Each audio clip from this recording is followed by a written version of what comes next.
Hai, baru check in hotel, tisu tak ada pula. Dia tak bagi tisu sayang, ada nampak tisu tak? Awak cari apa? Tisu. Tisu?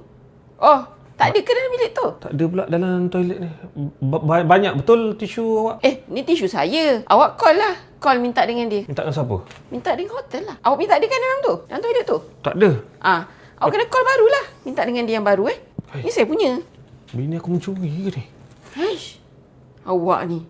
Mana ada curi? Ini kan disediakan untuk saya, untuk bilik ni. Awak bayarkan bilik ni? Bayar. Then, kita punya. Tak adalah sampai boleh bawa balik apa bergulung-gulung macam tu. Tu apa tu? Tu yang dah plastik. Ini berus gigi. Buah gigi pun awak curi? Wey, dia sediakan untuk kita. Kita bayar bilik ni. Mana ada curi? Aku kahwin dengan pencuri ke? Mana ada? Apa dosa lah. Awak tak bayar ke bilik ni? Bayar. Dan dia sediakan untuk kita pakai dekat bilik ni. Lepas tu bukan untuk bawa balik. Saya tak pakai, saya ada burung gigi saya. So, ini lebih. Saya boleh bawa balik. Lain macam dia punya ni.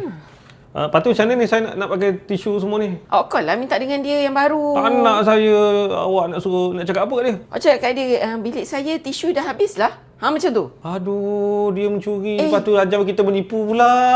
Lagi satu. Mintakan dia ni, slipper hotel ni. Dah tak ada lah slipper hotel ni. Minta dengan dia ekstra. Tak nak saya subahat dengan awak.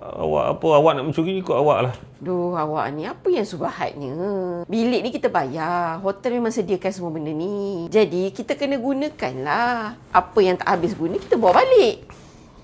Faham ke?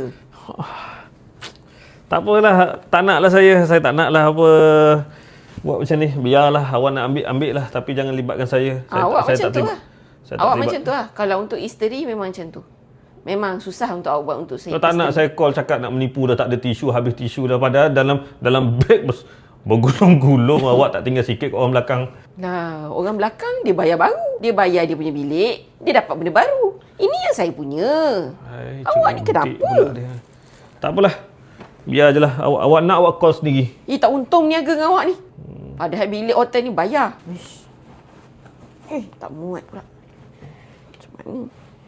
Tak muat pula, banyaknya. Banyaknya dia ambil. Terkeluar. Sampai terkeluar ni kantoi ni. Macam check out ni.